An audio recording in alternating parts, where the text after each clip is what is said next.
तो धर्मराज ने कहा जो भगवान के भक्त हैं वो कभी किसी भी काल में किसी भी स्थिति में मेरे दंड के पात्र नहीं है। पहले तो वो कोई पाप करते नहीं, और जाने अनजाने कोई भूल, कोई त्रुटि, कोई अपराध यदि उनसे बन भी जाए तो बोले भगवान का गुणगान उसको तत्काल नष्ट कर देता है। इस विषय पर पूर्व में भी चर्चा हुई थी कि भगवान का जो भक्त है, जो मनसा वाचा कर्मणा प्रभु के आश्रित है, शरणागत है, उस पर फिर कोई और नियम कानून नहीं लगता है। उसकी डोर तो फिर प्रभु के ही हाथ में है। जो करावे सोई करना और नानक दास तेरी शरणा। और शरणागति का अर्थ भी यही है, मनसा वाचा कर्मणा आश्रय, सर्व त्याग पूर्वक एक भगवान के चरण कमलों का आश्रय। ये बात केवल कहने सुनने की न रहे, ये शब्द केवल गाने गुनगुनाने के न रहे। जो करावे सोई करना, जो करावे सोई करना, नानक दास तेरी शरणा।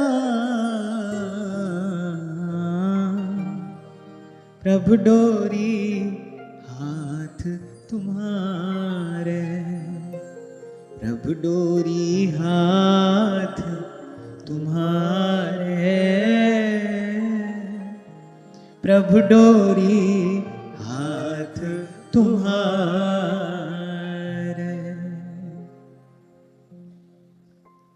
फिर डोर भगवान के हाथ में है, फिर कर्म आदि का कोई बंधन शरणागत जीव के लिए नहीं है। इसीलिए गोस्वामी जी कहते हैं, तुम कृपाल जा पर अनुकूला, ताहि न व्यापी त्रिविध भवसूला। और यही पहुंचकर जीव परम विश्राम पाता है, प्रभु के चरणों की शरण। कल इसी विषय पर हम चर्चा कर रहे थे, इसीलिए समस्त वैष्णवाचार्यों ने एक मत से शरणागति को, प्रपत्ति को ही परम धर्म स्वीकार किया है। जीव मात्र का धर्म यही है, मन वचन कर्म से भगवान के शरणागत हो जाए, और जो प्राप्य वस्तु है, जो इष्ट वस्तु है, उसको सहजता से, सुगमता से प्राप्त कर ले। मार्ग तो ज्ञान योग आदि का भी है, पर ध्रुवदास जी कहते कोई बिरला उतरत पार। क्यों? क्योंकि वहां जीव अपने बल से चलता है। और इसी प्रसंग में पूर्व में यह बात आई, भाई जो कर्म करेगा उससे कहीं ना कहीं किसी ना किसी प्रकार की भूल हो जाना, त्रुटि हो जाना बड़ा स्वाभाविक है।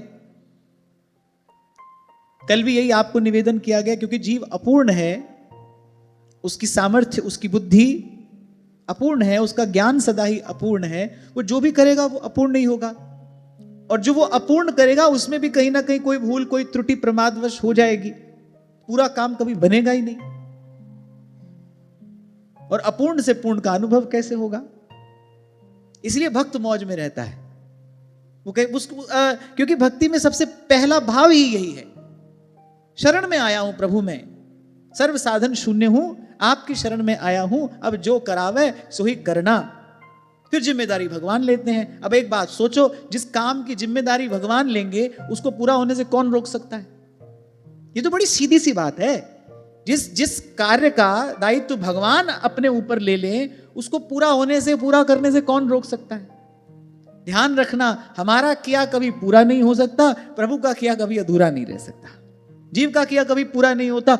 महाप्रभु कह रहे, पारा सरसुर इंद्र कलप कामिनी मन फंदा। कहां कहां तक पहुंच के फिर जीव गिर जाता है, फिर जीव गिर जाता है, जन्म मरण से मुक्त नहीं होता। और मैंने आपको यह निवेदन किया कि जीव का जो दुख है वो दरिद्रता नहीं है, व्याधि नहीं है, रोग नहीं है। जीव का दुख तो जन्म और मरण है ना, इस दुख से वो कभी मुक्त नहीं होता। ब्रह्मलोक तक भी पहुंच जाए, स्वयं धर्मराज ने ही कहा, बोले मैं ब्रह्मा इंद्र समस्त लोकपाल दिक्पाल सब देव उपदेव, बोले हम सब भगवान की माया के ही अधीन हैं। वो जैसा हमको नचाती है वैसा हम नाचते हैं। अब इस सब बात का विचार करके देखो तो सबसे सुंदर, सबसे सरस और सबसे सुरक्षित स्थान कौन सा है? श्री जी तमरी शरण वल्लभ तमरी शरण, श्री जी तमरी शरण वल्लभ तमरी शरण, गिरिराज धरण श्री जी तमरी शरण, श्री गिरिराज धरण श्री जी तमरी शरण। धर्मराज आगे कह रहे हैं, ते देव सिद्ध परिगीत पवित्र गाथा, ये साधवः समदृशो भगवत प्रपन्ना, तान्नोपसीदत् हरेर्गदया विगुप्ताम्, नैषान्वयं न च वयः प्रभवाम दंडे। एक एक शब्द बहुत ध्यान से सुनना। धर्मराज कह रहे हैं, जो समदर्शी साधु, जिसके भगवान अपने हो गए, फिर उसका ना कोई और अपना है ना कोई पराया है। भगवान के नाते तो भाई सब अपने हैं, और शरीर के नाते तो शरीर भी अपना नहीं है। हमने प्रभु से संबंध स्वीकार किया है, कर लिया है, अब हम प्रभु को ही अपना मानते हैं। ये बात केवल कहने सुनने में नहीं होनी चाहिए, ये बात केवल कहने भर की ना हो। अगर प्रभु को अपना मानते हैं, फिर प्रभु के नाते तो भाई सब अपने हैं, फिर किसी से बैर विरोध क्यों है? और अगर प्रभु को अपना नहीं मानते हैं, फिर तो भाई शरीर के नाते विचार कर लो तो अपना शरीर भी नहीं है। कोई रोग आपको सूचना देकर नहीं आता, भाई तैयारी कर लो हम आ रहे हैं। कब तक रहेंगे आपके यहां पर, ये भी नहीं बताता है। आप कुछ और ही सोच रहे होते हैं, घट कुछ और ही जाता है, तेरे मन कुछ और है, करता के कछु और। मनुष्य क्या विचार करता है, क्या क्या सोचता है, अगले ही पल कैसी घटना घट जाती, सब कुछ हाथ से जाता हुआ प्रतीत होता है। शरीर के नाते देखो तो भाई फिर शरीर भी अपना नहीं है, और भगवान के नाते तो फिर सब अपने हैं। साईं के सब जीव हैं, कीड़ी कुंजर दोए। और अगर भगवान से संबंध बनाया ही नहीं है, फिर काय बात की भक्ति है और काय बात के भक्त हैं? और अगर भगवान से संबंध बनाया है, तो फिर ये बात आचरण में, ये बात व्यवहार में, ये बात अनुभव में आनी चाहिए ना। फिर किसी से बैर विरोध क्यों है? तभी कई बार आपको कहता हूं, भाई हमारी भक्ति कहने को भक्ति है, होने को नहीं है, कहने भर की भक्ति है। तो कहा कि जो समदर्शी साधु, प्रभु के नाते सब जिसके अपने हैं, सब में समान भाव रखता है, सब में सद्भाव रखता है। मैं सेवक सचराचर रूप राशि भगवंत। ज्ञान महात्म्य युक्त भक्ति शुद्ध भक्ति है। ज्ञान महात्म्य से युक्त, प्रभु के स्वरूप का ज्ञान हो। हमारे मंदिर में जो अर्चा विग्रह है, केवल वही भगवान नहीं है, वो वहां भी है और वो कहां नहीं है। क्या भगवान का स्वरूप है, क्या भगवान का स्वभाव है, कैसी भगवान की भक्ति की महिमा है, इस सब के बोध पूर्वक जब साधन किया जाता है, जब श्रवण कीर्तन आदि ये सब साधन किए जाते हैं, तब जीव के अंतःकरण का मार्जन होता है, उसको परम शांति का अनुभव होता है, तब उसको वस्तु प्राप्त होती है। और साधु वही जो समदर्शी हो, सर्वभूत पे दाया। हरि को भजन साधु की सेवा, सर्वभूत पे दाया। तो कहा जो समदर्शी साधु, भगवान को ही अपना साध्य और भगवान को ही अपना साधन मानकर। कल विराम के क्षणों में इसी बात पर चर्चा हुई थी ना, कि गुरुदेव ने नाम प्रदान नहीं किया है, गुरुदेव ने प्रभु को ही दिया है। नाम जो है कोई साधन नहीं है, नाम भगवान तक पहुंचने का कोई मार्ग नहीं है, नाम कोई विधि नहीं है जिससे भगवान तक पहुंचा जाएगा। नाम ही प्रभु है। राम नाम में राम को सदा विराजित जान। तो गुरु ने आपको प्रभु का ही दान किया है, उसने भगवान को दिया है। इसलिए कबीर कहते हैं, बलिहारी गुरु आपने जिन गोविंद दियो मिलाए नाम, सुनाकर गोविंद से मेरा मिलन करा दिया है। किसी भी स्थिति में, किसी भी प्रकार से जीव इतनी सामर्थ्य अर्जित नहीं कर सकता कि अपने अपने बल से उसकी जिह्वा पर भगवान का नाम आ जाए। भगवान के नाम में भगवान है। सब प्रकार की मूर्तियों में एक भगवान की नाम मूर्ति भी तो है, एक उनकी मंत्र मूर्ति भी तो है। वो नाम, वो मंत्र, वो गुरु ने आपको जो प्रदान किया है, वो कुछ और नहीं है, वो साक्षात प्रभु हैं। और हमारे महाप्रभु जी ने नाम सेवा की परिपाटी विराजमान करके इसको प्रत्यक्ष करके दिखाया है। कहीं किसी भी प्रकार से नाम सेवा में हमारी न्यून बुद्धि नहीं होनी चाहिए। और आज तक यहां के रसिकों ने नाम सेवा को ही अपना सर्वस्व मानकर रस रीति का निर्वाह किया है, वस्तु का अनुभव किया है। सब लीला स्थलियों में महाप्रभु जी ने नाम सेवा ही तो विराजमान की। सेवा कुंज है, मान सरोवर है, महाप्रभु जी ने नाम सेवा ही तो विराजमान की। नाम प्रत्यक्ष प्रभु ही तो है। इसलिए मैंने आपसे कहा था, आपके यहां भले श्री विग्रह सेवा विराजमान हो, लेकिन हम हितोपासक है, ये हमारे आचार्य द्वारा स्थापित की हुई परिपाटी है, हमको इसका आदर करना चाहिए और बड़ी श्रद्धा और बड़े भाव के साथ नाम सेवा विराजमान करके और उसमें अपने मन को रमाने का प्रयास करना चाहिए। नाम प्रत्यक्ष प्रभु है। भगवान ने वो विग्रह हमको कृपा करके प्रदान किया है। कल यही तो मैं आपसे कह रहा था, भगवान ने विचार किया, भाई जीव तो किसी भी प्रकार से मुझ तक नहीं आ सकता। कहा रस खान भय संपत्ति सुमार महा, कहा तन जोगी है लगाए अंग छार को, कहा साधे पंचानल, कहा सोए बीच जल, कहा जीत लियो राज सिंधु आर पार को। कुछ भी कर ले, कितने भी उछल कूद कर ले, पर भाई आकाश में लगा फल थोड़ी तोड़ लेगा। कोई कितना भी ऊंचा क्यों ना कूद ले, आकाश तक थोड़ी पहुंच जाएगा। तो भगवान ने विचार किया, भगवान ने कृपा की, करुणा की कि भाई ये तो बेचारा कभी किसी भी स्थिति में मुझ तक नहीं आ सकता, और मुझ तक आए बिना इसका दुख दूर नहीं होगा, मुझ तक आए बिना इसका जन्म मरण रूपी दुख दूर नहीं होगा। भगवान को दया आई, भगवान उतर आए, भगवान उतर आए, नाम के रूप में हमको प्राप्त हुए। तो नाम साधन नहीं है, नाम साध्य है। पुण्य पूर्ण होता है तब भगवान नाम मिलता है, भगवान नाम में प्रीति रति होती, जब कुछ पाना शेष नहीं रहता। हमने तो भजनानंदी संतों का अनुभव सुना, उनको दर्शन की भी इच्छा नहीं है, उनको दर्शन की भी इच्छा नहीं है, उनको भजन में ही आनंद है।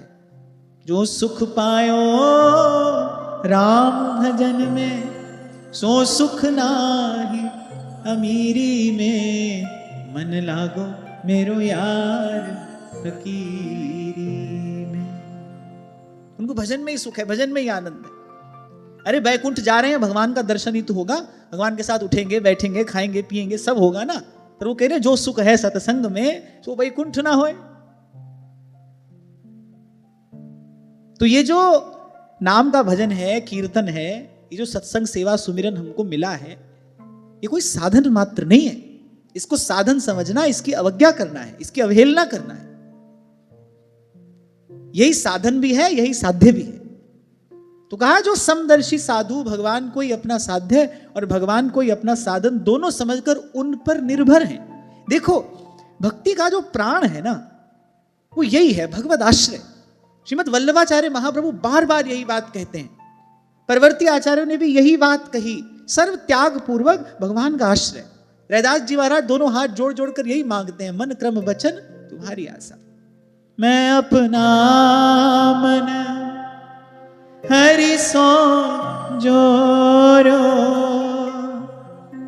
हरि सो जोर, सवन सो तोर्यो, मुहि मन क्रम वचन तुम्हारी आशा। ऐसी भक्ति करे दासा। तो एक बात तो ये हुई, भगवान ही साधन भी है, साध्य के रूप में भी भगवान है, साधन भी भगवान है। और एक बात, मुंह से भया न हो, हृदय से इसको स्वीकार कर लो कि मैं सभय अंग गुणहीन हूं और ताको जतन न कोई। कोई गुण ऐसा नहीं है मुझ में प्रभु जिससे आपको रिझा सकूं। ना मैंने कुछ है किया, ना मुझसे कोई सत्कर्म कभी बन पड़ा है और ना ही आगे कभी बन पाएगा। मुझ पर कृपा करने के लिए तो हे नाथ आपको अपनी ओर ही देखना पड़ेगा, आपको अपना ही विरध विचारना पड़ेगा। हम तो डंके की चोट पर यह स्वीकार कर रहे हैं कि मोसो ना बिगाड़ बेको, मैं तो आपका भी बना बनाया काम बिगाड़ रहा हूं। आपने तो काम बनाकर ही भेजा, मनुष्य का शरीर देकर मुझे इस पवित्र भारत भूमि पर भेजा, संतों का संग दिया, सत्संग में बैठाया, मैं तो आपका बनाया हुआ काम भी बिगाड़ रहा हूं। ये बात दूसरी, आपका बनाया काम कोई बिगाड़ नहीं सकता, और हम तो अपनी ओर से पूरा प्रयास कर रहे हैं। तो मो सोना बिगाड़वे को तो सोना संवारवे को। हे प्रभु, मेरे जैसा कोई बिगाड़ने वाला नहीं है, आपके जैसा कोई संवारने वाला नहीं है। आपको अपनी ओर ही देखना पड़ेगा, आपको अपना ही विरध विचारना पड़ेगा। उस दिन श्री गोरीलाल कुंज वाले महाराज जी जब पधारे तो इसी एक पद की चर्चा उन्होंने की, बड़ा सुंदर पद, कि श्याम हो तुम्हारे गले पड़ो। बोले हे प्रभु, मैं तो अब आपके गले पड़ गया हूं, अब मेरा निर्वाह तो आपको करना ही पड़ेगा। श्याम हो तुम्हारे गले पड़ो। ठाकुर जी ने पूछा, कोई भाई कोई गारंटी लेने वाला है तुम्हारी? तुम्हारी फाइल खोलकर देखें, कुछ विचार करें, कोई गवाह, कोई गारंटी देने वाला है? तो रोते रोते कहते, प्रभु मैं सभय अंग गुणहीन हूं, आपके अतिरिक्त कोई भी नहीं है, केवल आप हैं, सदा सर्वकाल में मेरे केवल आप ही हैं, आपके अतिरिक्त कोई नहीं है, कोई भी नहीं है। बस ऐसा आश्रय हो, इसको कहते हैं सर्व त्याग पूर्वक मनसा वाचा कर्मणा, केवल भगवान का आश्रय, दूर तक हमारा कोई नहीं है प्रभु, आप ही हैं। हमारी हरि तुम ही सो सुधरेगी, तुम ही सो सुधरे। और सच्चे हृदय से कोई ऐसा आश्रय लेकर देखे, भगवान को कहीं से आना थोड़ी है, उनको आने में देर लगेगी, कोई ऐसा आश्रय लेकर देखे। बहुत जन्म हम जन्म बिगारे, अब हूं बिगर परेगी, हमारी हरि तुम ही सो सुधरेगी। हे प्रभु, किसी भी साधन में ऐसी सामर्थ्य नहीं है जो मुझ जैसे दीनहीन पतित का उद्धार कर सके। मुझ जैसे का उद्धार करने के लिए आप जैसा कोई सर्व समर्थ चाहिए, आप जैसा कोई कर्तुम अकर्तुम अन्यथा कर्तुम चाहिए। सूरदास जी अपने एक पद में कहते हैं, बोले मुझ जैसे का उद्धार कौन करेगा, नरक भी जिसको देखकर द्वार बंद कर ले। बोले सब साधन तो मुझे दूर से ही प्रणाम कर देते हैं, बोले हमारे पास मत आना, ये जो तुम्हारा रोग है बोले इसकी औषधि हमारे पास नहीं है।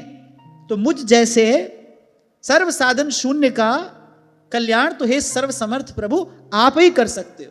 नागरिया की सुधरेगी जब अखियां इतनी ढरेगी, हमारे हरि तुम ही सो सुधरेगी, तुम ही सो सुधरेगी। बहुत जन्म हम जन्म बिगारे, बहुत जन्म हम जन्म बिगारे, अब हूँ बिगर परेगी, हमारी हरि तुम ही सो सुधरेगी, तुम ही सो सुधरेगी, हमारी हरि तुम ही सो सुधरेगी, तुम ही सो सुधरेगी, तुम ही सो सुधरेगी, तुम ही सो सुधरेगी, तुम ही सो सुधरेगी, तुम ही सो सुधरेगी।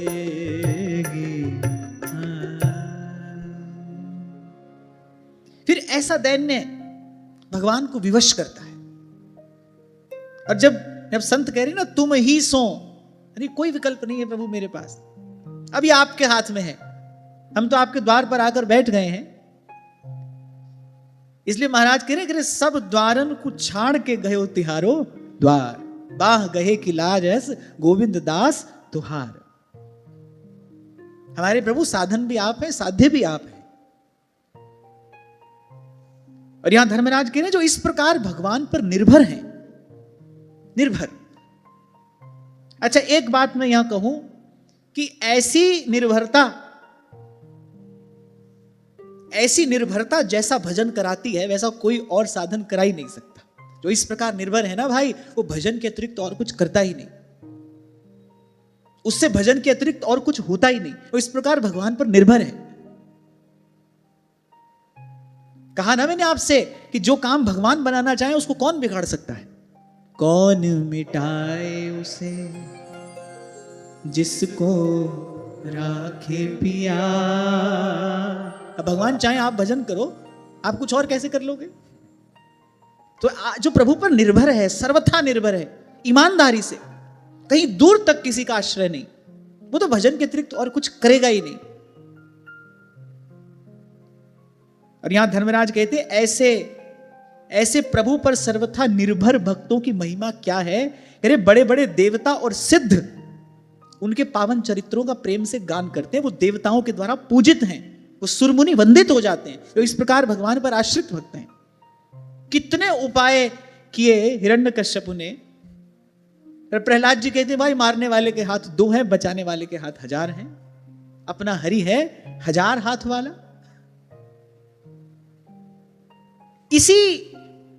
इसी भाव के धरातल पर कबीर जी ने यह बात कही है, भला भया मेरी माला टूटी, भला भया मेरी माला टूटी, ओ मैं राम भजन से छूटी, मेरे सर से टली बला, मेरे सर से टली बला। इसी भाव के धरातल पर परम संत श्री मलुकदास जी महाराज कहते हैं, माला जपूं न कर जपूं, मुख से कहूं न राम, सुमिरन मेरा हरि करे, मैं पायो विश्राम, मलुका मैं पायो विश्राम। कभी भूल से भी ऐसा लगे ना हम भजन करते हैं, कान पकड़ लेना, जीव भगवान का भजन कर सकता है।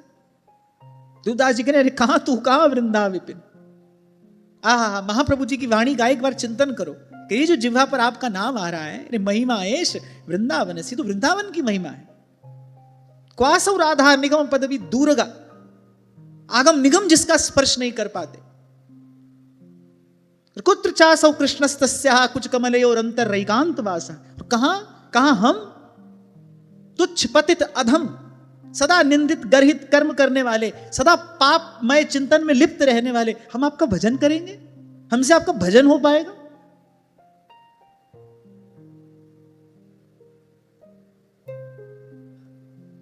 ये तो प्रभु यहां तक आए हैं, ये आपकी कृपा है। इसीलिए तो बार बार आपसे कहता हूं भाई, जो यहां तक लाया है वही आगे ही लेकर जाएगा भाई, वही पहुंचाएगा अगर कहीं पहुंचाएगा तो।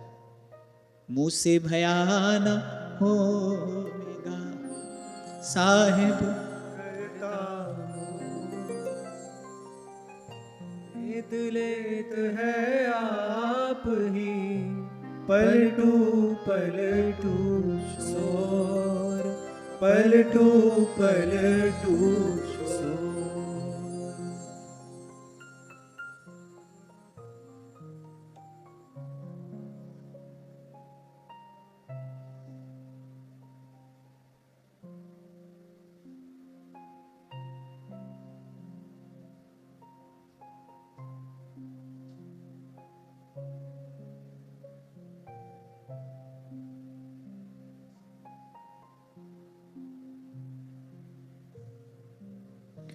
और कुछ ऐसा ही प्रसाद भगवान की भक्ति प्रदान भी करती है। आप देखिए क्या महिमा है काग भुसुंडी जी की। वो तो प्रत्यक्ष है, माया काल से परे, काल को जीत लिया। स्वयं गरुड़ जी आश्चर्य में पड़ गए कि ऐसा भी कोई हो सकता है, क्योंकि जो जन्मा है उसकी मृत्यु तो निश्चित है। आप अब तक शरीर धारण किए हैं, ऐसी कौन सी विद्या, ऐसा कौन सा बल आपके पास में है? गरुड़ जी भी आश्चर्य में पड़ गए। भगवान शंकर जिनको अपना सखा कहते हैं, उन काग भुसुंडी जी की महिमा साधारण है।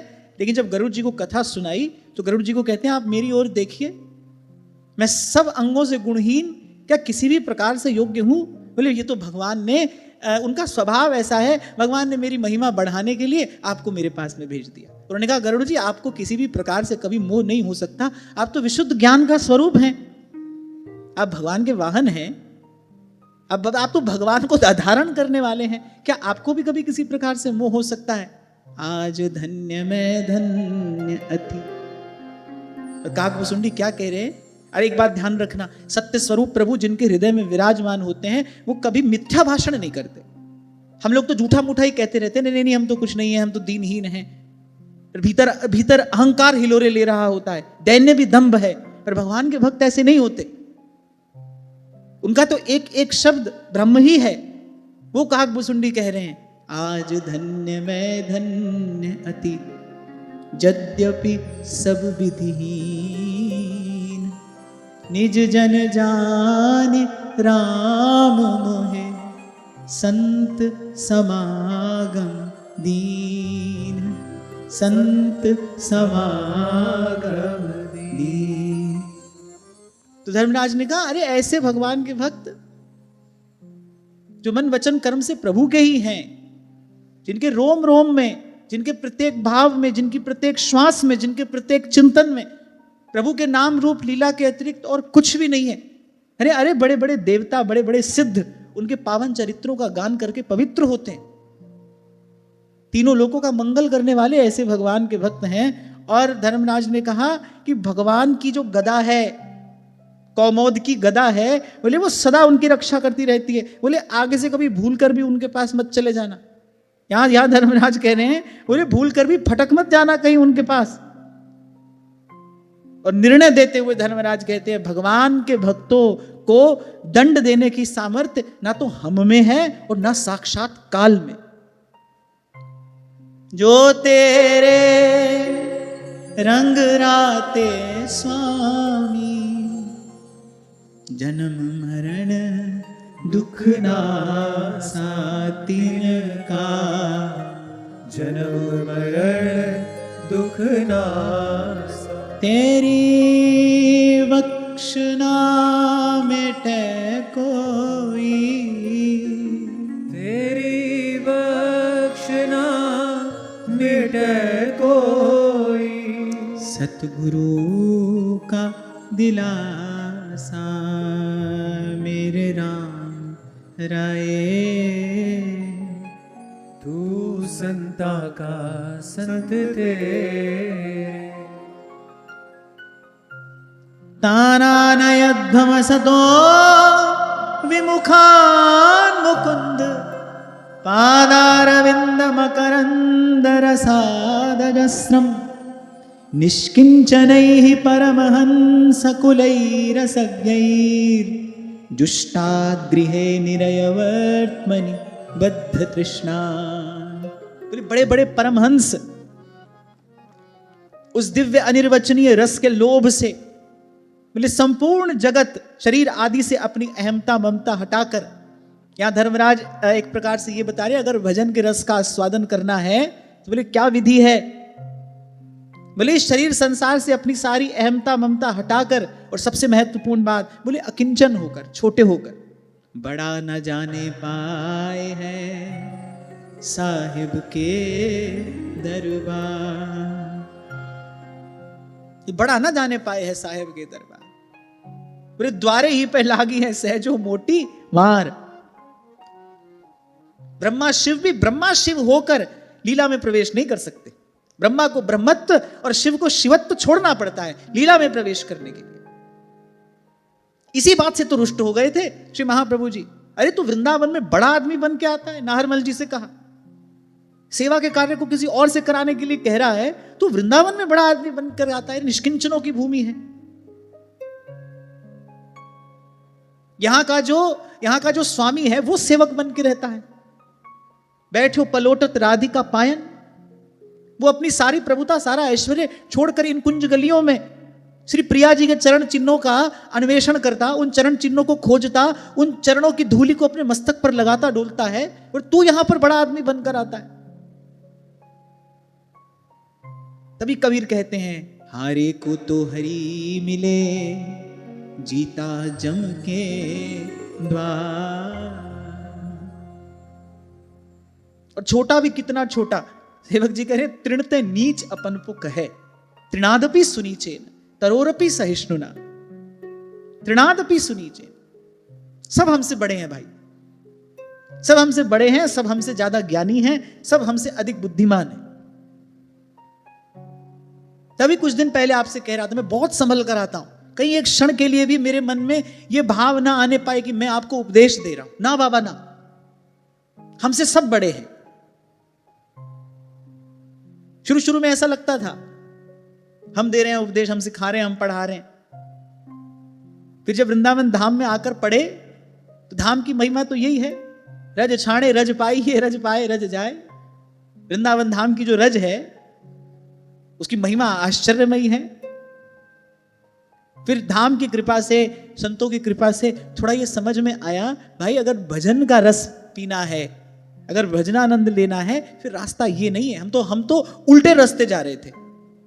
ऐसे भी कह दिया है किसी ने संसार में कि मिटा अपनी हस्ती को, अगर कुछ मर्तबा चाहे, दाना खाक में मिलके गुले गुलजार होता है।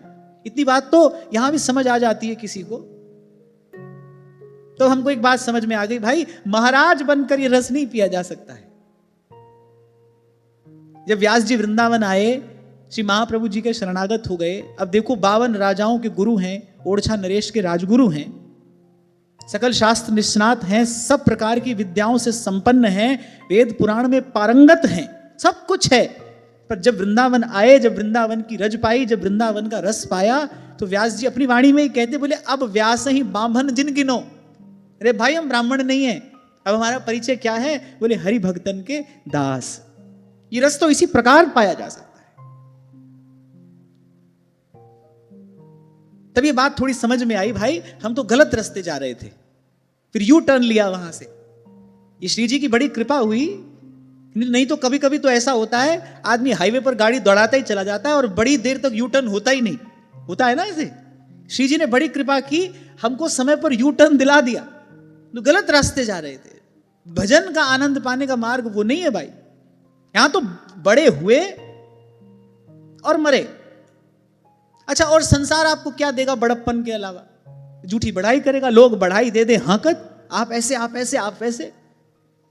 और संत कहने चलत दुखित है गैल, भीतर से व्यक्ति दुख पा रहा है, परेशान हो रहा है, कष्ट झेल रहा है, पर लोक संग्रह और लोक रंजन के लिए फिर अब एक बार धर दिया उस ओर पर, सब करना पड़ता है।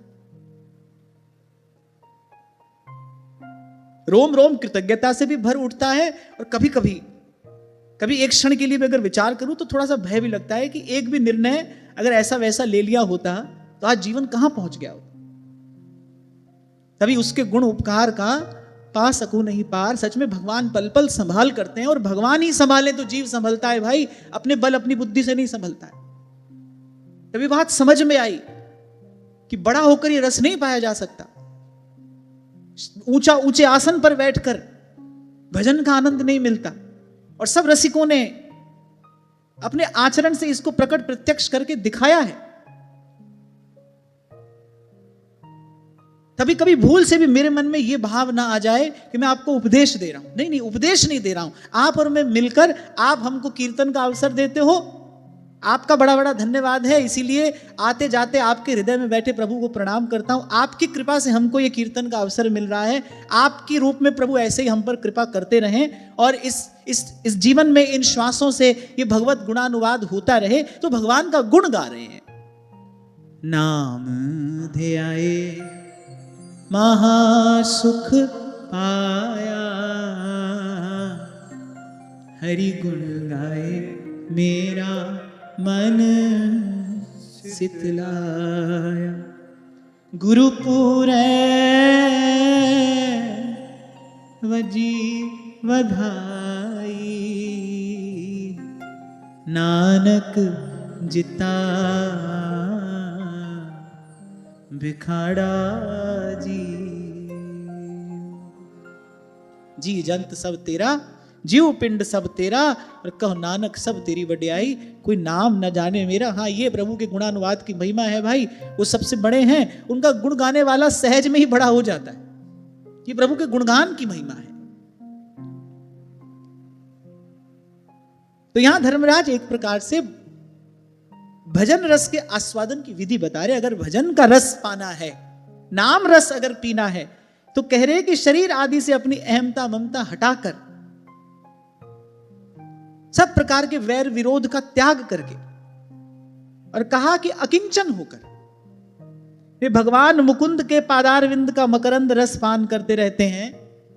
यहां इन दो पंक्तियों में परोक्ष रूप से धर्मराज ने भजन की विधि बताई। बोले भजन करना है तो फिर ऐसे करना, छोटे होकर। अच्छा, एक बात और मैं आपको बताऊं कि यहां निंदा हो कि स्तुति हो, ये सब तमाशा हो तो सपने में ही रहा है ना। उमा कहूं मैं अनुभव अपना, सत हरि भजन जगत सब सपना।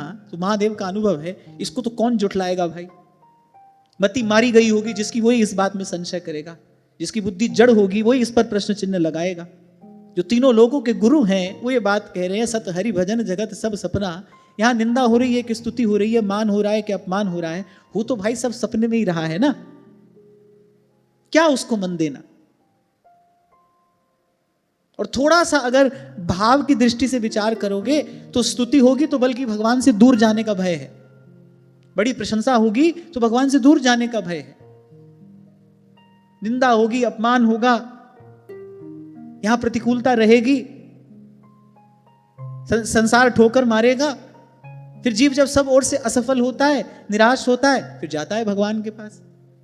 और भगवान कहते हैं कि मैं जिस पर कृपा करता हूं उसके लिए ऐसी व्यवस्था करता हूं। भगवान ने कहा तो मेरा किया हुआ अरेंजमेंट है, मैं उसके लिए ऐसी व्यवस्था करता हूं, सब ओर से उसको निराश कर देता हूं। मेरे अतिरिक्त उसके पास कोई विकल्प बचता ही नहीं, अंततः उसको मेरे ही पास आना पड़ता है। हाँ, सब ओर से थक हार कर निराश होकर आता है, फिर उसकी आशा मैं सदा सदा के लिए पूर्ण कर देता हूं। सब हो जाता है हमसे, भजन भी हो जाता है, थोड़ी बहुत सेवा भी कर लेते हैं, सत्संग में भी आकर बैठ गए, मैंने कह दिया आपने सुन लिया। लेकिन ये जो निष्किंचनता है ना, ये नहीं आती जीवन। जीव अपना अभिमान नहीं छोड़ पाता। और कबीर स्पष्ट कहते हैं, चाखा चाहे प्रेम रस और राखा चाहे मान। तुम बड़े भी बने रहो और तुमको प्रभु के चरणों के प्रेम रस का भी अनुभव हो जाए। बोले चाखा चाहे प्रेम रस और राखा चाहे मान, फिर एक म्यान में दो खड़ग, फिर देखी सुनी न कान। न तो ऐसा कभी देखा न ऐसा कभी सुना। तभी कहा ये मन मार जिवाइए, जियत न आवे काज। आप देखो कैसा दैन्य होता है भगवान के भक्त का। परम श्रद्धेय प्रातः स्मरणीय और सहस्रों सहस्रों संतों के स्नेहास्पद बक्सर वाले मामा जी श्री जानकी जी को अपनी बहन करके मानते थे। और श्री जानकी जी ने भी उनको अपना भाई स्वीकार किया था।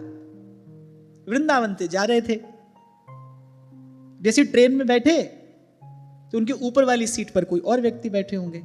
तो जैसे श्री मामा जी अपनी सीट पर बैठे, उस ऊपर वाले व्यक्ति ने जूते भी पहने हुए थे, उसने अपना पांव नीचे लटकाया, जूता उनके सर से लगा। अब जो कोई सेवक उनके साथ में था उसको बड़ा क्रोध आया। जैसे ही वो उठने लगा उन्होंने हाथ पकड़ के रोका। बोले अरे देखो, बोले व्यास जी ने अपनी वाणी में कहा है, बोले वृंदावन तद जो कहूं जाए। बोले हम वृंदावन से जा रहे हैं ना, व्यास जी ने तो कहा ही है वृंदावन तद जो कहूं जाए, तासिर पन ही ठोक। बोले उसके सर पे जूता मारना चाहिए। बोले एक जूता लग गया हमारे सिर पे, इसी तो श्री जी की इच्छा होगी, श्री जी हमको अपना मानती हैं, तभी हमको ये अनुभव कराया है। आप देखो कैसा हृदय है, सर पर किसी ने जूता रख दिया है और वो क्या उत्तर दे रहे, सहज ही उनके हृदय में कैसी प्रतिक्रिया हो रही है। ऐसा हृदय भजन रस का अधिकारी है। मैंने ये भी देखा कि रोग आ जाए व्यक्ति सह लेता है, भगवान का विधान समझ के सह लेता है। कष्ट आ जाए, प्रतिकूलता हो, अपने आप को व्यक्ति संभाल लेता है। लेकिन जब चोट अभिमान पर पड़ती है ना, तब व्यक्ति रह नहीं पाता, तब वो प्रतिक्रिया देता है। माने अभी दैन्य आया नहीं। जिस आसन पर भक्ति विराजमान होगी, अभी वो आसन सजा ही नहीं है। स्वप्न को वास्तविकता मानकर कौन निकल पड़ता है? बुद्धिमान व्यक्ति तो ऐसा कभी नहीं करेगा। स्वप्न में मिल गई बहुत सारी सोने की अशर्फियां, तो वस्तु खरीदने थोड़ी निकल पड़ता है व्यक्ति अगले दिन। स्वप्न था, आया और गया। ऐसे ये सब घटना भी घट रही है। सत्संग का आश्रय लेकर, ऐसे विचारों का आधार लेकर इसका व्यवहार में अभ्यास किया जाता है। इसी को भगवान ने कहा अभ्यासेन तु कौन्तेय वैराग्येण च गृह्यते। इसका धीरे धीरे अभ्यास किया जाता है। अभ्यास करना आरंभ करोगे, कई बार असफल होगे, पर असफल होते होते सफलता मिलेगी। संसार के किसी कार्य में परिश्रम करो, सफलता मिले न मिले, पर यहां सफलता सुनिश्चित है, ये बात बिल्कुल पक्की है। आप ये बात मेरी मान लेना, आज नहीं तो कल सफलता मिलती है। गोस्वामी जी कहते हैं जगत मजूरी देत है, क्यों राखे भगवान। भगवान आपको पारिश्रमिक देंगे। हां, पर भजन का रस मिलेगा ऐसे ही। तो मैं ये कह रहा था कि व्यक्ति रोग भी सह लेता है, कष्ट प्रतिकूलता भी झेल जाता है, लेकिन जब अभिमान पर चोट पड़ती है ना, तब प्रतिक्रिया दिए बिना नहीं रहता। अच्छा, जब तक ऐसी स्थिति है तब तक माने निष्किंचनता आई नहीं।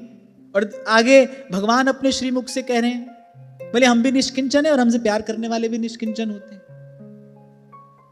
1000 अपराध आप हम करते हैं, भगवान बुरा नहीं मानते। आप अपनी ईगो पे ले लेते हो, भगवान तो कभी नहीं लेते, ठाकुर जी तो कभी नहीं लेते। कितने अपराध हम उनके प्रति करते हैं, एक बार नहीं अनेक बार करते हैं। वो एक का भी विचार करे तो हमको सदा सदा के लिए सेवा से दूर कर दें, और भगवान तो ऐसा नहीं करते। और जीव किए बिना रहता नहीं। और इसी के लिए कबीर कहने करे, चाखा चाहे प्रेम रस और राखा चाहे मान, एक म्यान में 2 खड़ग, देखी सुनी न कान। इसीलिए कहा प्रेम ना बाड़ी उपजे और प्रेम ना हाट बिकाए, अरे राजा पर जाए जही रुचे। प्रेम का खरीदार राजा हो, सर्वसमर्थ हो, या कोई साधारण व्यक्ति हो, बोले दोनों के लिए मोल एक है। करे राजा पर जाए जही रुचे, शीस धरे ले जाए। शीस धरे माने अपना अभिमान छोड़े और ले जाए। अब सोचो, जो मैंने कहा कि यह अभ्यास से सदेगा, इसका अभ्यास कहां करोगे?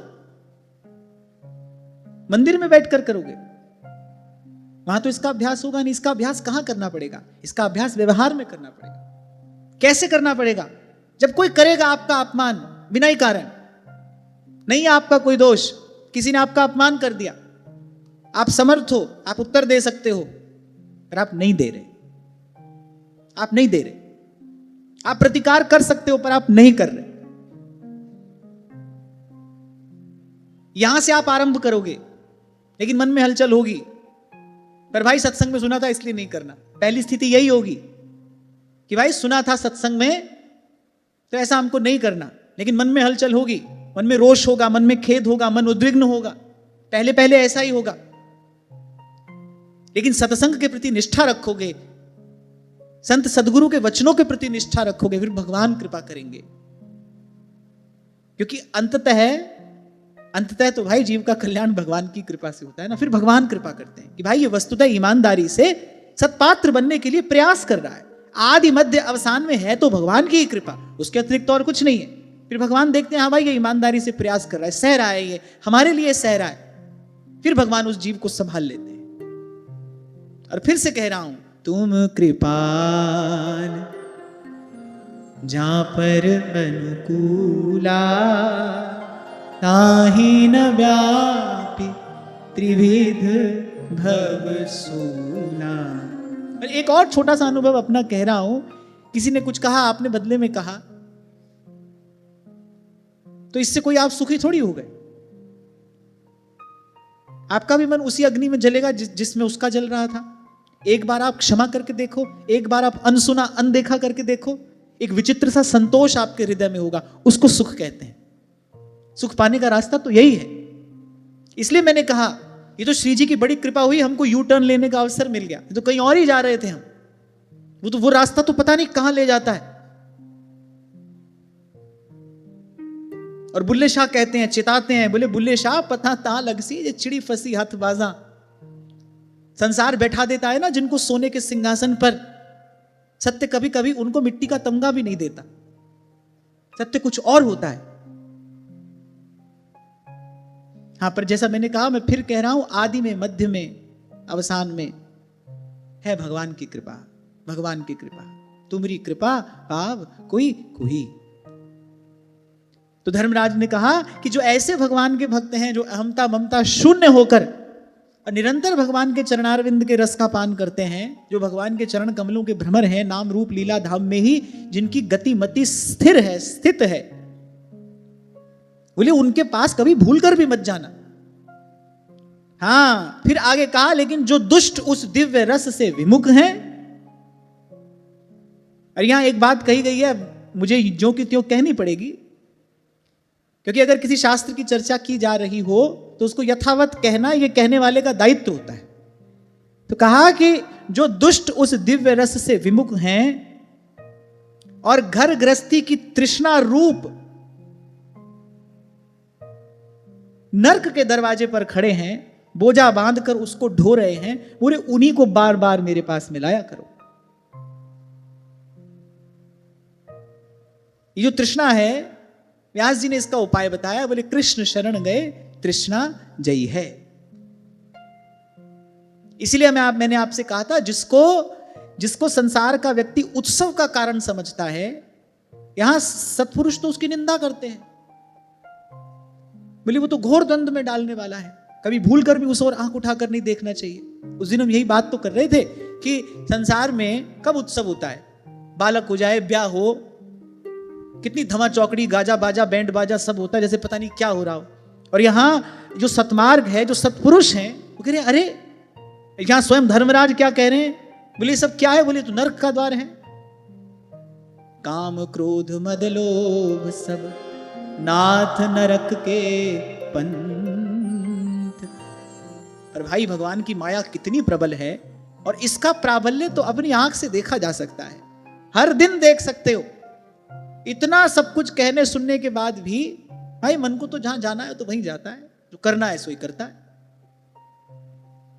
ये माया श्री कृष्ण की मोयो सब संसार। इसीलिए बिरला होता है कोई, स्वयं भगवान कह रहे हैं मनुष्याणाम सहस्रेषु कश्चित् यतति सिद्धयः यततामपि सिद्धानाम कश्चिन् माम वेत्ति तत्वतः।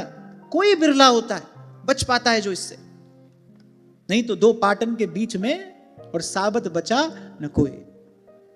बचने का अगर कोई उपाय है केवल एक है, एक, हम तो बच गए साहेब कृपा से, संत सबद लग उतरे पार, संत सबद लग उतरे पार। तो धर्मराज ने कहा जो घर गृहस्थी की ममता में पड़े, उसी तृष्णा का बोझ ढो रहे हैं, बोले उन्हीं को बार बार लाया करो मेरे पास। बोले भगवान के भक्तों के तो कभी निकट भी न जाना। और उससे पूर्व यह भी स्पष्ट कर दिया कैसे होते हैं भगवान के भक्त, जिनके लिए भगवान ही साधन है, भगवान ही साध्य है, सदा सर्वदा सर्वतो भावेन भगवान पर ही निर्भर हैं, शरीर की अहमता ममता से रहित हैं और निष्किंचन है, सर्वथा अभिमान शून्य, सर्वथा अभिमान शून्य।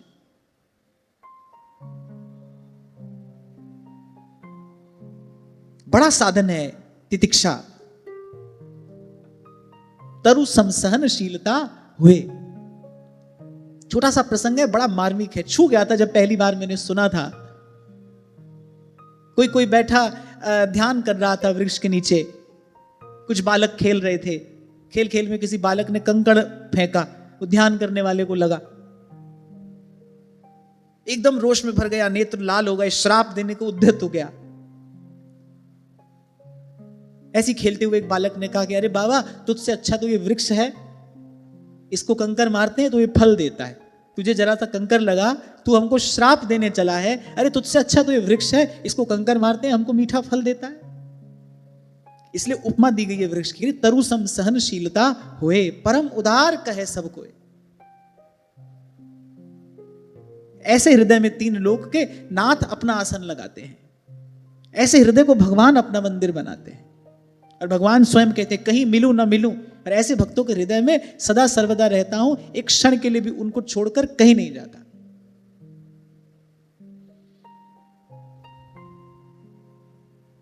ये जितना संसार में कलह क्लेश दिखाई पड़ता है ना, ये सब बड़ा होने की होड़ का ही तो परिणाम है। हम बड़े और हम बड़े, अहम श्रेष्ठो हम, सारा कलह क्लेश इसीलिए तो है। कोई कह रहा है हम बड़े, कोई कह रहा है हम बड़े।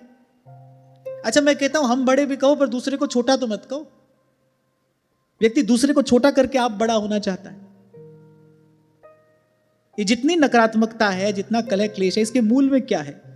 बस यही बड़े होने की होड़ है, हम बड़े हैं, हम श्रेष्ठ हैं। और इसका अंतिम परिणाम दुख ही है, इसका अंतिम परिणाम नकारात्मकता ही है। आप समाज में देख सकते हो। बड़े बड़े पढ़े लिखे लोग, कल धर्मराज कह ही तो रहे थे ये बात, बड़े बड़े विद्वानों की बुद्धि भगवान की माया से मोहित हो जाती है। बड़े बड़े पढ़े लिखे लोग सब वेद शास्त्र पुराण पढ़े, पता नहीं किस प्रतिस्पर्धा में लगे हैं। वो जो अहम श्रेष्ठोहम का भाव है वो नहीं जाता। इसलिए भाई उसके गुण उपकार का, मैं तो दिन रात एक कृपा मनाता रहता हूं, प्रभु आपने अपने समय पर न संभाला होता तो भी कहीं के कहीं पहुंच गए होते। एक बात समझ में आ गई, नहीं भाई हम सबसे छोटे, हमको कुछ नहीं आता। मैं यहां से ये बात कह रहा हूं, मैं तो जो भी आपको सुना रहा हूं यहां से पढ़कर आपको सुना रहा हूं। हम सबसे छोटे, हमको कुछ नहीं आता। कुछ भी हो, हमको कोई प्रतिक्रिया किसी बात पर देनी नहीं है। थोड़ा सा जीवन है, उसमें भी थोड़ी देर के लिए मन भजन में लगता है, फिर इधर उधर दौड़ता है, फिर भजन में लगता है, फिर इधर उधर दौड़ता है। हाँ बस ये बड़ी कृपा है कि हमको समर्थ सदगुरु मिल गए, हमको ऐसा मार्ग मिल गया। बस अब कभी कभी मंद और कभी तीव्र गति से बस इस पर चलना है।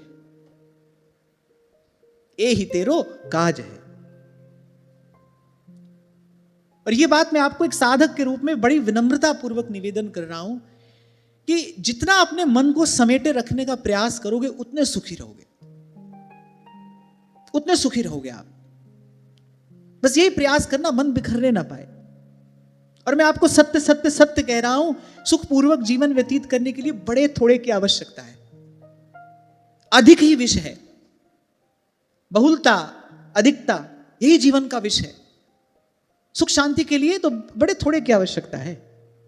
बस गुरु कृपा करे, गुरु की कृपा से ये युक्ति हाथ आ जाए, अपने मन को समेटना आ जाए, मन सिमट जाए बस। जैसे भोली सखी कहती है ना, को निंदत को बंदत वृथा बकत बहु तेरे अपनो दूल्हो राजी चाहिए, जहां संग पारे फेरे सब विधि मैं इनकी ये मेरे। बस नहीं तो उस ओर जाओ तो भाई भगवत रसिक देव कह ही रहे हैं, बोले जो आवे सो नून को, जो जावे सो चून। वहां जाओगे तो वहीं लगना पड़ेगा। ये तो न्यारा होने का मार्ग है। चल रही भीड़ ते न्यारे ही खेले, जो न्यारा हो जाने का मार्ग है। मन समेट लो बस आप अपना, मन ना बिखरने पाए। जीवन शैली ऐसी हो, आपका आचरण व्यवहार ऐसा हो, मन ना बिखरने पाए। जिह्वान भक्ति भगवत गुण नामधेयम् चेतश्च न स्मरति तच्चरणारविन्दम् कृष्णाय नो नमति यच्छिर एकदापि तानानयध्वमसतो कृत विष्णुकृत्या। बोले जिनकी जीव भगवान के गुण और नाम का उच्चारण नहीं करती, जिनका चित्त भगवान के चरणारविंद का चिंतन नहीं करता, जिनका सिर एक बार भी भगवान श्री कृष्ण के चरणों में नहीं झुका, बोले उन विमुख पापियों को ही मेरे पास लाया करो। यहां धर्मराज ने यह भी बता दिया, भाई जो ऐसा नहीं करेंगे उनके लिए हमारे यहां मोस्ट वेलकम है, उनके लिए यह दरवाजा सदा ही खुला है। एक बार नहीं, बार बार आएंगे, आएंगे फिर ठुकाई पिटाई होगी, फिर भेजेंगे, फिर वही करेंगे, फिर आएंगे। पुनरपि जन्मं पुनरपि मरणं, यहां जो भी कहा गया है ना उसके अनेक अर्थ हैं। यहां धर्मराज ये भी कह रहे हैं कि यदि इस भय से त्राण पाना चाहते हो तो फिर जिह्वा से भगवान के नाम का, भगवान के गुण का कीर्तन करो, मन से भगवान के चरण कमलों का ध्यान करो, बार बार अंजलि पर मस्तक किए विनय भक्ति के साथ बार बार श्री कृष्ण को प्रणाम करो। कृष्ण जिनका नाम है, वृंदावन जिनका धाम है, ऐसे श्री भगवान को बारंबार प्रणाम है, बारंबार प्रणाम। बार बार प्रभु को प्रणाम करो। मन भंवरा होकर भगवान के चरण कमल का मकरंद रस पान करे। अरे मैं कहता हूं कुछ नहीं होता, कृष्ण कृष्ण कृष्ण हे कृष्ण कृष्ण कृष्ण हे कृष्ण हे कृष्ण हे कृष्ण हे कृष्ण हे कृष्ण हे कृष्ण हे कृष्ण हे कृष्ण हे तत्क्षम्यतां स भगवान् पुरुषः पुराणो नारायणः स्वपुरुषैर्यद् सत्कृतं नः स्वानामहो न विदुषां रचिताञ्जलीनां शान्तिर्गरीयसि नमः पुरुषाय भूम्ने। और इस प्रसंग के आरंभ में मैंने कहा था धर्मराज स्वयं परम भागवत हैं। 12 भागवतों में उनकी गणना होती है। तत्व से भगवान को जानने वाले हैं, परम धर्म अर्थात भागवत धर्म का रहस्य जानने वाले हैं, तत्ववेत्ता हैं। अब देखो धर्मराज का दैन्य कैसा है कि आज मेरे दूतों ने भगवान के पार्षदों का अपराध करके स्वयं भगवान का ही अपराध किया है। और बोले सेवक का अपराध स्वामी का ही अपराध होता है।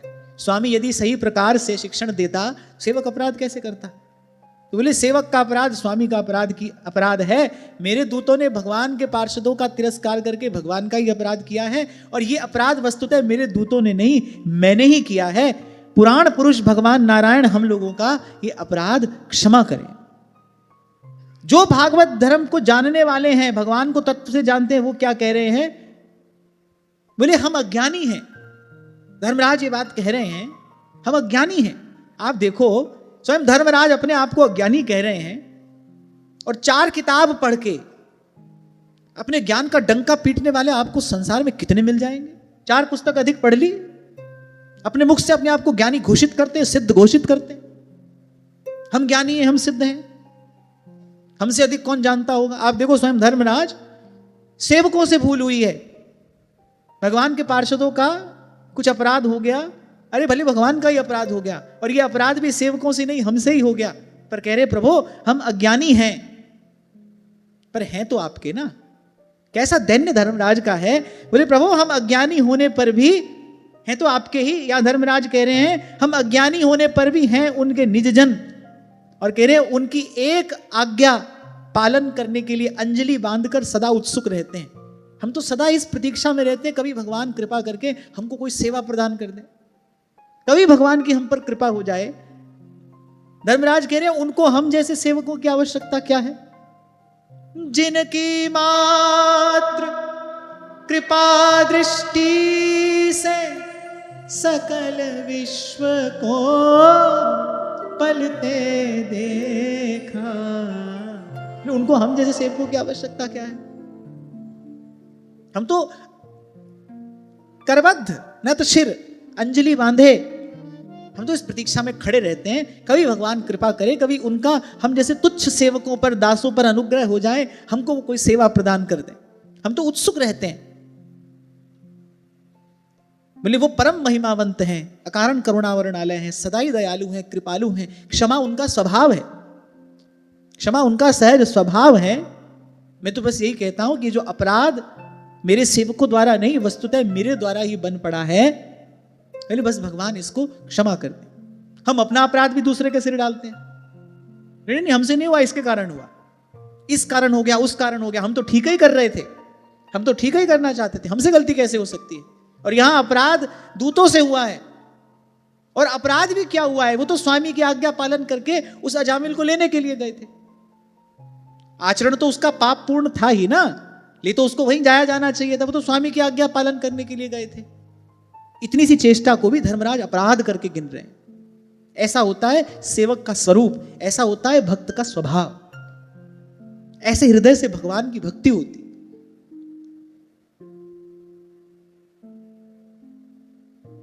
इसीलिए गोस्वामी जी इसका दान स्वयं भगवान से ही मांगते हैं। नाथ भगति अति सुखदायिनी, देहु कृपा करी अनपायिनी। सोई सुख सोई गति सोई भगति, सोई निज चरण सने, सोई विवेक सोई रहनी प्रभु, हम ही कृपा करी दे, हम ही कृपा करी। ये संवाद पूर्ण हो जाने के बाद फिर श्री सुखदेव जी महाराज कह रहे हैं महाराज परीक्षित से, परीक्षित इसलिए ऐसा समझ लो, बोले बड़े बड़े पापों को नष्ट कर देने वाला और बड़ी से बड़ी वासनाओं को निर्मूल कर देने वाला उपाय बस यही है, भगवान के नाम का और भगवान के गुण का प्रेम से कीर्तन किया जाए। बोले जीव का बस केवल इसी विधि संसार से कल्याण हो सकता है। बोले जो बार बार भगवान के उदार और कृपापूर्ण चरित्रों का श्रवण कीर्तन करते हैं, बोले बस श्रवण कीर्तन करते करते ही भगवान की भक्ति उनके हृदय में आकर विराजमान हो जाती है। और स्वयं सुखदेव जी महाराज कहते हैं बड़े बड़े व्रतों से, बड़े बड़े तपों से जैसी शुद्धि नहीं होती, वैसे भगवती भक्ति के स्पर्श मात्र से हो जाती है। अपितु बड़े बड़े तप आदि करने से तो कहीं ना कहीं मन का खेद बढ़ता है। कैसे बढ़ता है? वो जो कर्तापन का अभिमान है वो दृढ़ होता चला जाता है, तो अंततः खेद का ही कारण है। बोले सीधे सरल मन से भगवान के नाम का कीर्तन करो, हरि का गुण गाओ। बोले ऐसे ही श्रवण कीर्तन करते करते, भगवत स्मरण करते करते, बोले भक्ति महारानी उसको स्वीकार कर लेती है, उस हृदय को अपना घर बना लेती है। अगर बड़े बड़े साधनों से जैसी जीव की शुद्धि नहीं होती, जैसी भक्ति महारानी के स्पर्श मात्र से हो जाती है। बड़ा सुंदर श्लोक है, कृष्णांग्रि पद्म मधुलिन न पुनर्विसृष्ट माया गुणेषु रमते वृजिना महेषु अन्यस्तु कामहत आत्मरजः प्रमाष्टु निहेत कर्म यत एव रजः पुनः स्यात्। बोले जो मनुष्य श्री कृष्ण के चरणारविंद मकरंद रस का लोभी है, जिसका मन मधुकर है, भंवरा है चरण कमलों के रस का, बोले वो स्वभाव से ही, सहजता से, बोले माया के आपात रम्य दुखद और पहले से छोड़े हुए विषयों में बोले फिर नहीं रमता। अन्य साधनों से एक बार इंद्रिय निग्रह हो भी जाए, पर यह निश्चित नहीं है कि मन फिर नहीं जाएगा। तभी महाप्रभु जी ने कहा पारासर सुर इंद्र कलप कामिनी मन फंद्या। बोले ऐसे बड़े बड़े योगी, ऐसे बड़े बड़े पुण्यात्मा, बोले उनका भी मन स्खलित हो गया। बोले लेकिन अगर कोई चरण कमलों की छाया में ही पहुंच गया है, अगर किसी ने चरणों को ही दृढ़ता पूर्वक पकड़ लिया है, बोले वो एक बार शुद्ध हो जाएगा और फिर सदा सदा के लिए शुद्ध ही रहेगा। नमे भक्त प्रणश्यति, फिर भगवान संभाल करते, फिर वापस उस ओर नहीं जाने देते। जाने भी लगे तो ठोक पीट कर ले आते हैं उसको सन्मार्ग पर। जिम्मेदारी भगवान की है। कुछ और करोगे, हो सकता है एक बार मन शुद्ध हो जाए, पर फिर भूल हो जाए, कोई नहीं कह सकता, और हो ही जाती है। बड़े बड़ों से हो गई, हम किस गिनती में हैं। तभी महाप्रभु जी ने ये दो बड़े बड़े नाम लिए, एक पाराशर हैं परम योगी और एक इंद्र हैं। कितने पुण्य करके इंद्र बने होंगे, कितने बड़े पुण्यात्मा। बोले ले इनका मन स्खलित हो गया, एक बार पथच्युत हो गए। चिंता मिटी बड़े चरणारो, चिंता मिटी बड़े चरणारो, सहारो पायो जी नाथ थारी सरणी आयो जी, नाथ थारी सरणी आयो जी। 2 दिन पहले मैं आपसे कह रहा था भाई कहीं जाने का बिल्कुल सीधा मार्ग हो तो आड़े टेढ़े ऊबड़ खाबड़ मार्ग पर क्यों जाना चाहिए। सीधा सरल मार्ग है, भगवान का नाम है, भगवान की लीला कथा है। समाश्रिताये पदपल्लव अप्लवम महत् पदम पुण्य यशो मुरारे भवाम्बुधिर्वत्स पदम परम पदम पदम पदम यद विपदाम न तेषाम। ऐसा नहीं कि भगवान का भजन किया एक बार मन शुद्ध हो गया, नहीं। अगर भजन के ही आश्रित हो, दृढ़ता पूर्वक भगवान के चरणों को पकड़ा है, फिर भगवान की जिम्मेदारी है, दायित्व है भगवान का, भगवान संभालेंगे। और जहां से आज चर्चा आरंभ हुई, जो कार्य भगवान अपने हाथ में ले लें उसको कौन बिगाड़ेगा, उसको पूरा होने से कौन रोकेगा। तो इस प्रकार भगवान नाम स्मरण की, नाम जप की, नाम आश्रय की, भगवान के गुणानुवाद की, लीला कथा के कीर्तन श्रवण की ये अद्भुत महिमा इस प्रसंग में कही गई। और फिर सुखदेव जी महाराज अंत में कह रहे हैं, बोले परीक्षित जब यमदूतों ने अपने स्वामी धर्मराज के मुख से इस प्रकार भगवान नाम की महिमा सुनी, आज से पहले तो जानते नहीं थे। देखो, धर्मराज के दूतों को भी ये सत्संग प्राप्त हो गया किसकी कृपा से? तो थोड़ी देर के लिए जो विष्णु पार्षदों का संग मिला। तभी ध्रुवदास जी कहते हैं, भक्त संग छिन एक में देत भक्ति उपजाए। कल्याण करा देने वाला है, वो अमोघ है। मत संगस्तु अमोघश्च। बोले उनके तो आश्चर्य की सीमा ना रही, वो तो बेचारे बड़े हैरान, अच्छा ऐसा भी होता है, ऐसी अद्भुत भागवत धर्म की महिमा है। बोले तभी से, जिस दिन से यह घटना घटी, बोले तभी से धर्मराज की आज्ञा का पालन करते हुए, और थोड़ा डर भी गए धर्मराज के दूत, थोड़ा क्या बहुत ही डर गए, क्योंकि धर्मराज के दूतों ने कहा, बोले अब की बार तो बच के आ गए, अगली बार बचकर नहीं आओगे। बोले भगवान की गदा, भगवान का सुदर्शन चक्र सदा उनकी रक्षा में तत्पर रहते हैं। बोले अपने नाश की आशंका से, बोले भगवान के आश्रित भक्तों के पास कभी नहीं जाते। बोले और तो और उनकी ओर आंख उठाकर देखने में भी डरते, उनके पास नहीं जाते। बोले आंख उठाकर उनकी ओर देखते भी नहीं। कुछ दिन पहले मुझसे किसी ने पूछा था ना, बोले आपने कभी भूत देखा है? मैंने कभी देखा नहीं और कभी देखेंगे भी नहीं। भूत कैसे आएगा हमारे सामने? और मैं कोई अपने बल पर थोड़ी कह रहा हूं, ये तो भगवान के नाम की महिमा है भाई, तो भगवान नाम की महिमा है।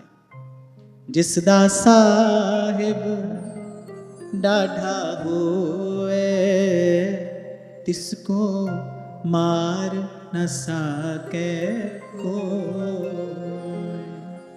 इतिहासमिमं गुह्यं भगवान कुंभ संभवः, कथयामास मलय आसीनो हरिमर्चयन्। श्री सुखदेव जी महाराज कह रहे हैं, प्रिय परीक्षित, यह इतिहास परम गोपनीय और अत्यंत रहस्यमय है। इसमें भागवत धर्म का रहस्य छिपा है। भागवत धर्म का सार स्वरूप सिद्धांत इस प्रसंग में छिपा है। मलय पर्वत पर विराजमान भगवान अगस्त्य ने, सुखदेव जी महाराज बता रहे हैं कि मलय पर्वत पर विराजमान भगवान अगस्त्य ने श्री हरि की पूजा करते समय मुझे यह सुनाया था, मैंने तुमको सुनाया है। और इस सारे प्रसंग के सार स्वरूप एक ही बात आपके हमारे हाथ आती है, प्रयास पूर्वक, अभ्यास पूर्वक, जहां तक हम कर सके वहां तक अहमता ममता शून्य होकर, निष्किंचन होकर, सब सहारे छोड़कर, स्वयं को सर्व साधन शून्य मानकर, प्रभु के नाम को, प्रभु के गुण को सर्व समर्थ जानकर, बस इसके आश्रित हो जाएं और हरि पद भज न विलंब कर, देर ना करें। बड़ा सुंदर पद व्यास जी अपनी वाणी में कहते हैं। आज मैं जो प्रसंग चिंतन कर रहा था तो मुझे याद आ रहा था,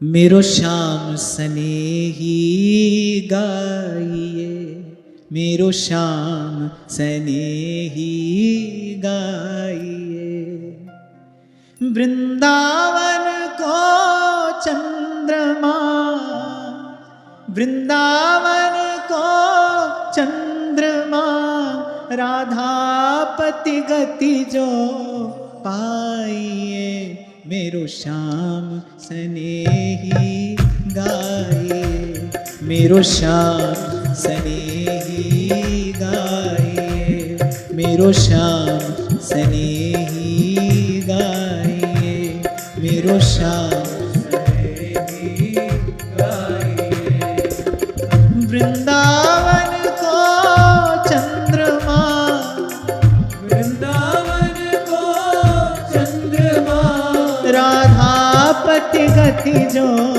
पाइए, मेरो श्याम सनेही गाइए, मेरो श्याम सनेही गाइए, छैल छबीलो भाव तो नैनन मांझ दुराइए, छैल छबीलो भाव तो नैनन मांझ दुराइए, निर्धन को धन श्याम सखीरी, निर्धन को धन श्याम सखीरी, निर्धन को धन श्याम सखीरी, निर्धन को धन श्याम सखीरी, सो पाइए, मेरो श्याम सनेही गाइए, मेरो श्याम सनेही गाइए, मेरो श्याम सनेही गाइए, मेरो श्याम सनेही गाइए।